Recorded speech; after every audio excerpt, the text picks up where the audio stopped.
this attempt to create the absolute object will actually call forth its antithesis, the subject without confines. And this is a very interesting and actually terrifying idea, the subject without confines. And apparently the Marxists that first came up with this idea talked about an ideology of pure terror, because the subject without confines isn't necessarily a particular ideology. It might be just the idea of acting, right? But the subject acts, the object suffers. So now, I'm not saying I know what the subject without confines would be, but I have some ideas.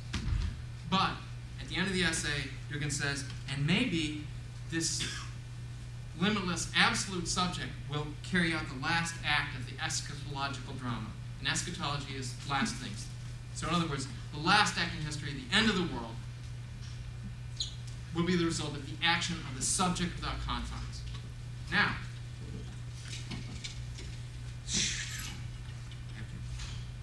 where's my thread? Confines. Ah, yes, Heim. Okay, so let me throw in a little story that I think you'll like. On 4th of July in 2001, so you have to cast your mind back. This is like a couple months before 9/11. And I was at a house party in the Ravenswood neighborhood, thrown by a computer programmer I knew. And a fairly sedate party, but we were there all day. And he lived in the 3rd floor apartment. People were also barbecuing in the backyard. There were all kinds of different people there. But sometime in the middle of the party, there was a dark-haired man sitting at a card table in the hallway in the apartment. And this was the man who was throwing the party, his best friend from years ago, high school or whatever, Heim. He was Jewish. I didn't think anything of it at the time. And this is interesting based on the story the story I'm going to tell about him. He also worked at Goldman Sachs. So I think he may have been a VP, but he was one of the, what's called a quant, you know. He did computer programming and math that's behind the options trading and the, you know. Now, he's not still at Goldman Sachs. In fact, I think he left in 2002. But he's sitting at this table in the hallway, and he calls me over and he says, "You're Soren, right?" I say, "Yeah." He says, "I'm Heim. I've heard about you." He said, "Listen, man, I want to ask you a question. You know, if a man knew that it was necessary for him in a certain space of years to become the best orator in the world, you know, like in 5 or 10 years, but he couldn't practice in public because it had to be a secret, how would he accomplish this?" You know, I wasn't like white nationalist at the time. I wasn't really racially aware. But I knew something funny was up. This guy had a very strange schizophrenic-like, Charles Manson-like intensity about him when he's asking this question, right?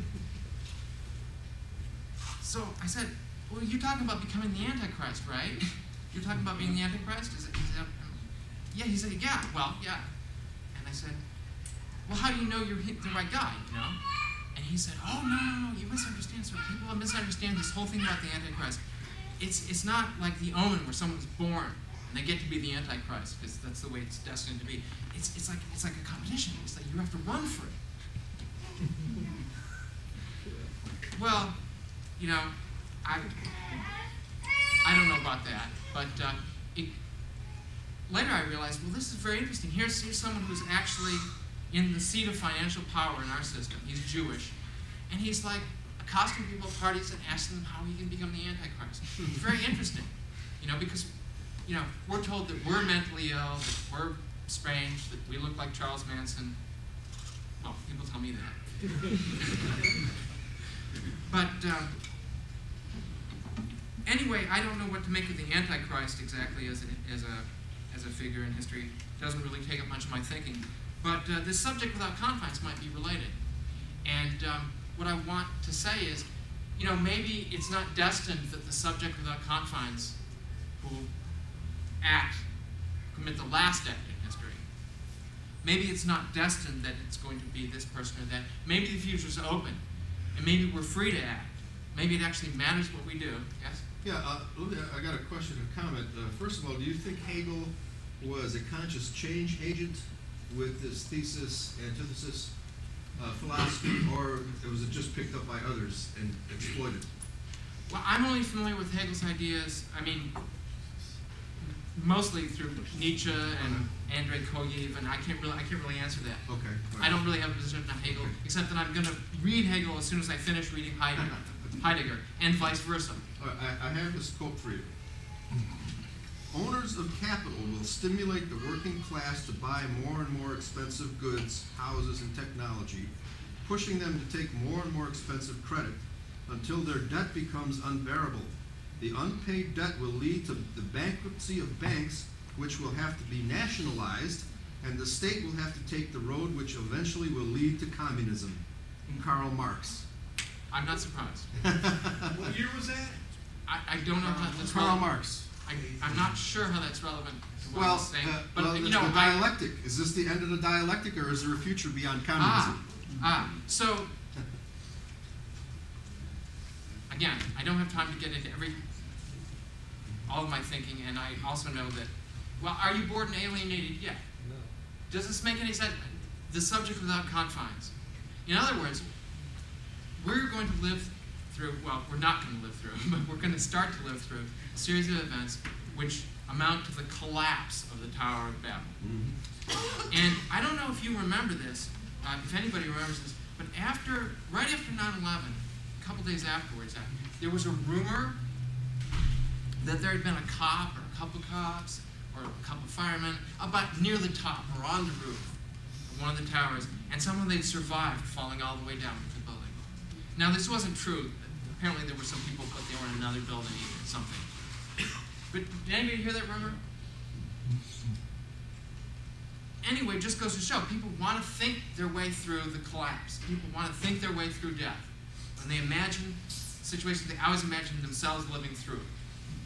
And this is very powerful. But there wasn't any way to actually live through being in the towers that collapsed.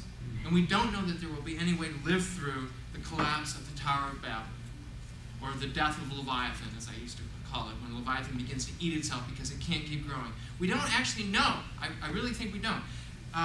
The Roman Empire took 500 years to collapse. All collapse means is, the system eats itself and comes to a lower level of intensity of energy use and a lower level of complexity. It can happen slowly. But we have to win, and we have to win during the collapse, during the bottleneck. People talk as if we can all retreat to the country and grow our own food. If you think about plausible collapse scenarios, there's none of them that allows everybody to live, or even every white person to live. They all involve population die-off. I mean, just imagine, what's the population of the Earth? If there's a sustainable future attained, what's the population of the Earth going to be in 100 years? Do you think it's going to be 10 billion, 100 billion? Most people's guesses are like 1 billion or less. If there's a sustainable future, it'll be with less people.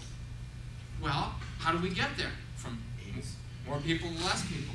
Not through, liberal democratic piety. I mean, who's going to win? Pentti Linkola, the Finnish eco-fascist, I don't think he's a racialist, but he's an eco-fascist. Pentti Linkola said, when a ship goes down and there's one lifeboat, and it can hold 20 people, and it's got 20 people, and there's 100 people in the water,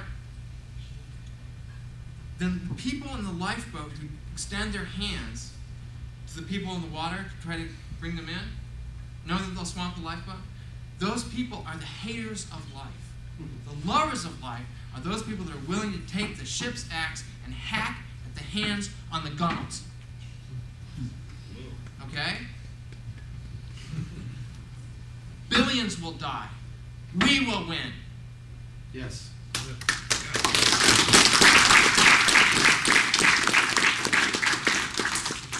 Questions? Please. You said it all. Yep.